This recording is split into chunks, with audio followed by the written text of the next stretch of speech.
Bismillahirrahmanirrahim. Assalamualaikum warahmatullahi wabarakatuh. Oke, baik, pada kesempatan kali ini saya akan mempresentasikan mengenai database project untuk UAS 2020. Perkenalkan, nama saya Media Kamarsya. Saya dari kelas karyawan S1 Sistem Informasi. Oke, langsung aja masuk ke pembahasan.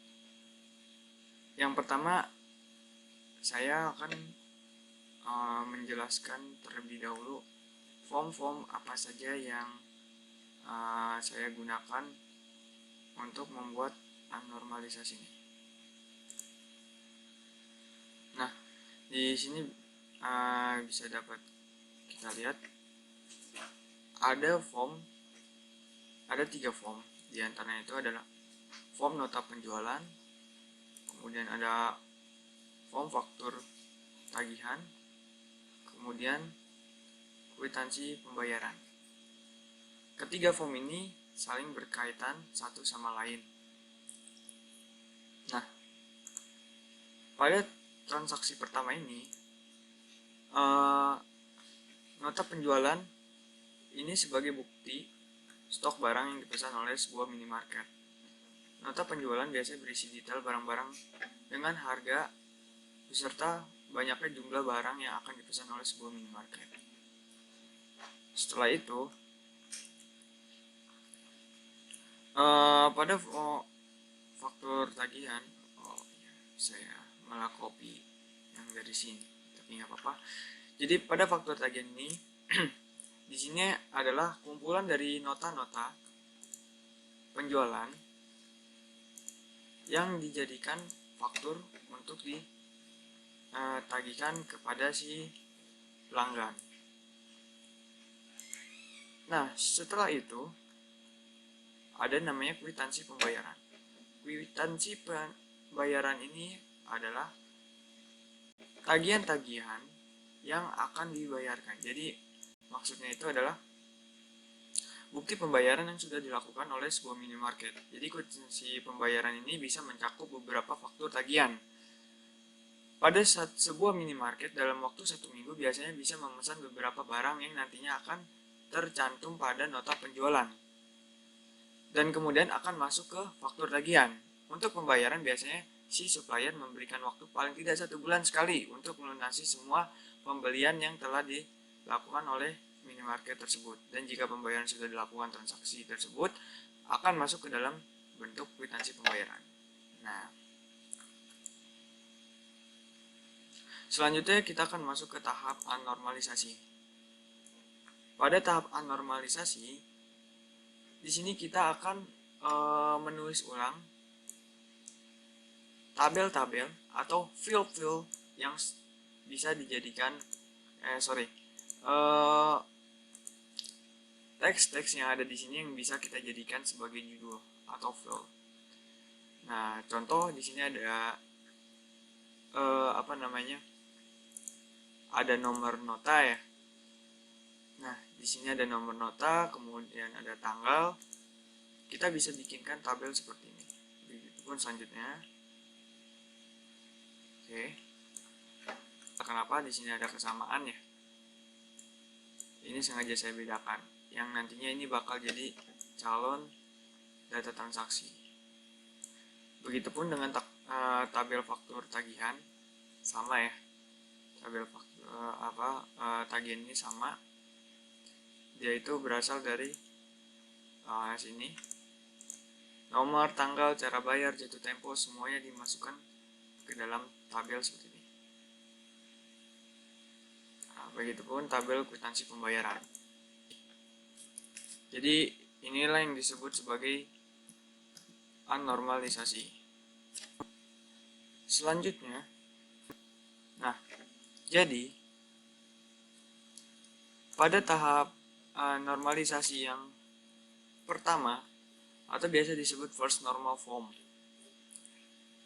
Di sini saya menginisialisasikannya adalah sebagai menentukan mana yang sekiranya bisa menjadi primary key atau mana sekiranya data yang perlu dilengkapi. Nah, di sini yang berwarna hijau merupakan field yang memungkinkan menjadi primary key. Namun tidak menutup kemungkinan ketika kita cek di ENF kedua bisa saja primary key ini berubah karena ternyata ada data yang bisa kita buat sebagai primary key yang baru. Nah, di sini kenapa ini bisa saya sebut sebagai primary key? Karena primary key itu merupakan data unik. Jadi misalkan nomor nota nggak mungkin sama kan? Nah, ini kenapa sama? Karena ininya pun juga sama. Makanya pada tahap ini kita harus dihapus supaya kelihatan mana sih data yang redundant.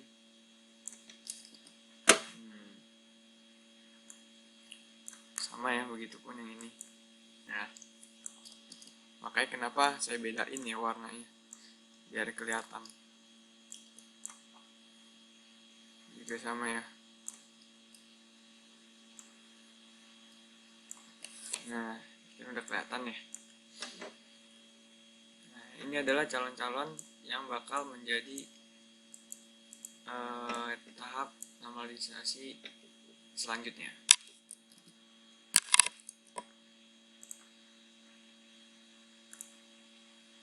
Nah, pada tahap normalisasi kedua, di sini kita akan memisahkan antara mana data keterangan atau headernya yang akan tampil di layar utama, mana data yang menjadi transaksi. Tadi kan kita sudah pisahkan ya, mana yang sekiranya bisa jadi data transaksi, mana sekiranya bisa dijadikan data header. Di sini saya memecahkan antara tabel nota menjadi tabel nota detail. Ini didapatkan, kenapa kita memilih ini? Karena ke flashback ke 1NF, di sini ada data redundant ya. Nah, ini adalah disebut sebagai data transaksi. Makanya kenapa harus dipisahkan. Nah, di sini kita pisahkan agar tidak timbul data yang sama pada primary key-nya. Kemudian di sini saya tambahkan ID nota detail untuk menandakan sebagai primary key. Nah, dia merupakan primary key yang baru dari tabel nota detail. Nah, syarat untuk membuat ini tabel nota detail, kita harus memiliki referensi tabel atau biasa disebut sebagai origin key.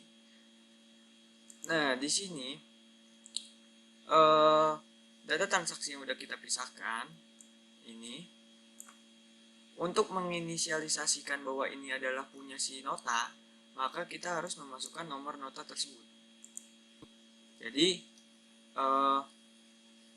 nanti ketika kita ingin mengakses nomor nota NP-0012,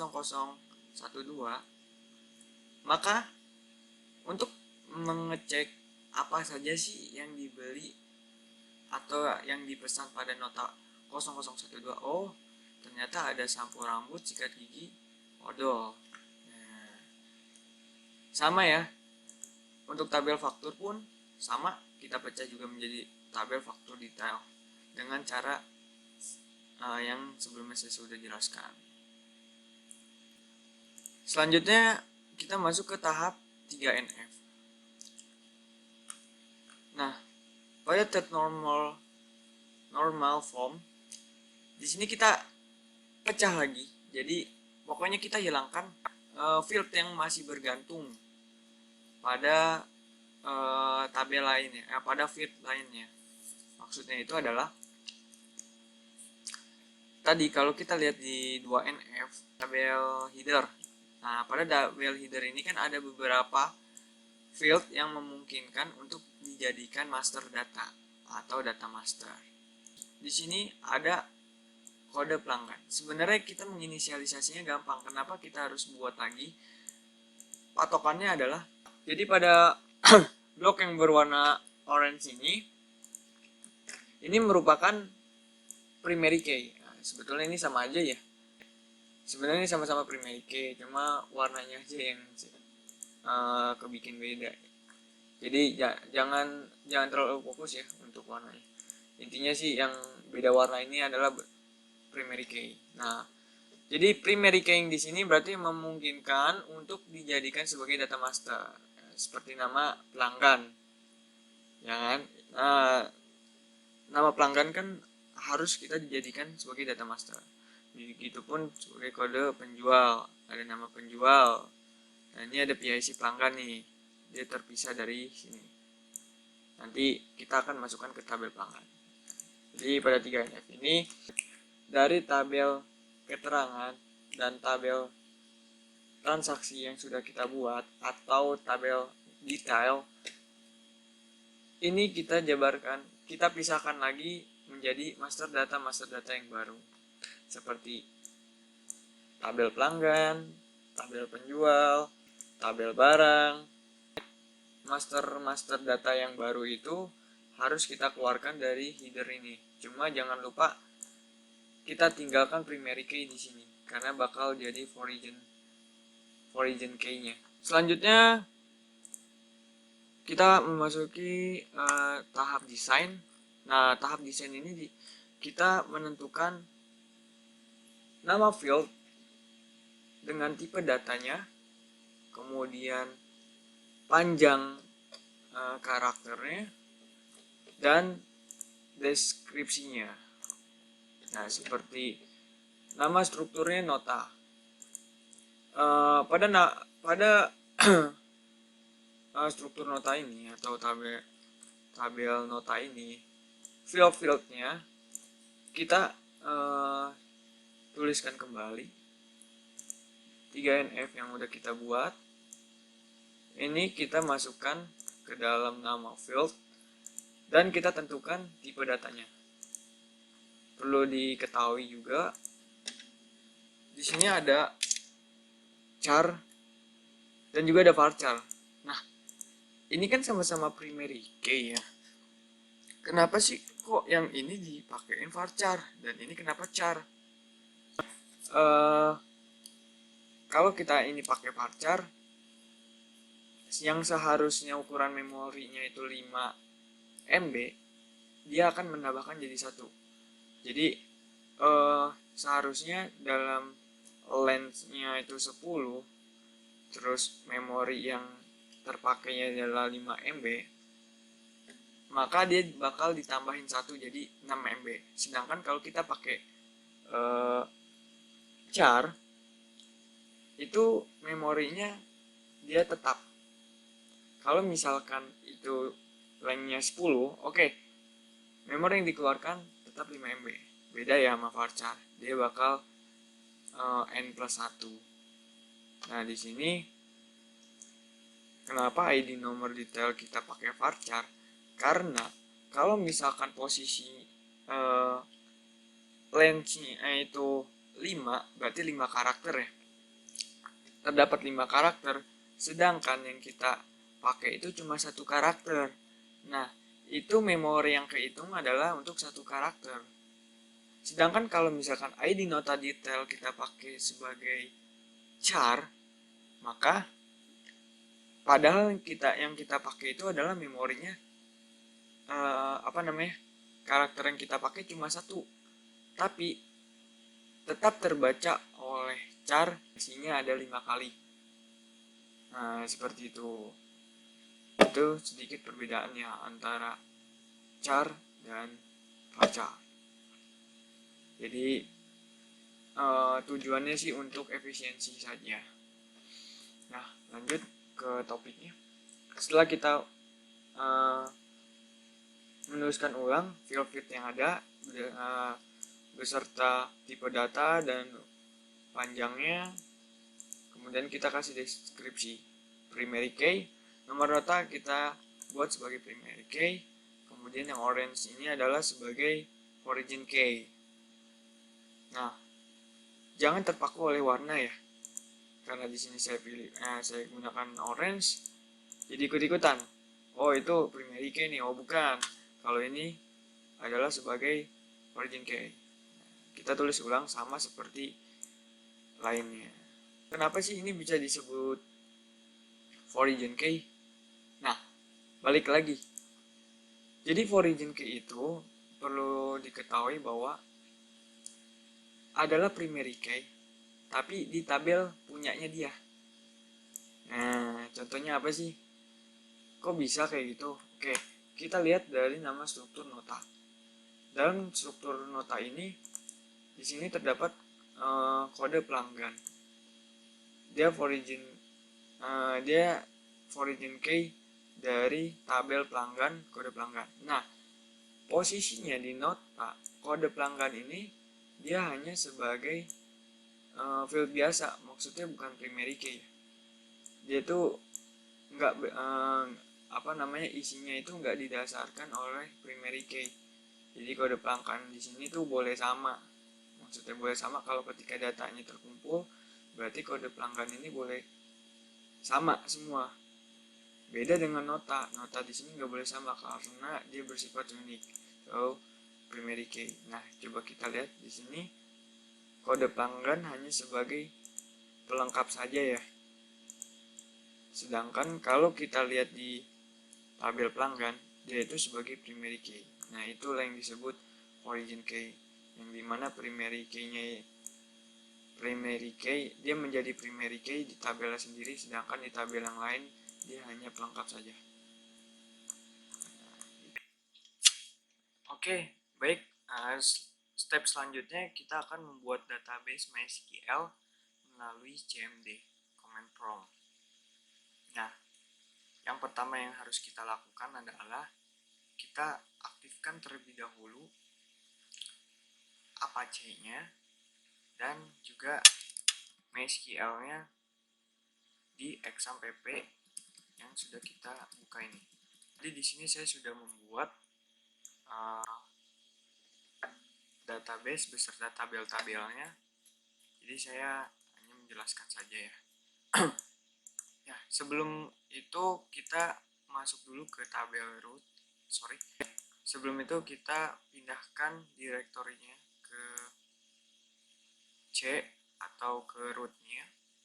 Setelah masuk, kemudian kita ketikkan kembali untuk membuat direktori ke exampp/mysql/bin. Setelah masuk, kemudian kita ketikkan mysql -u root -p.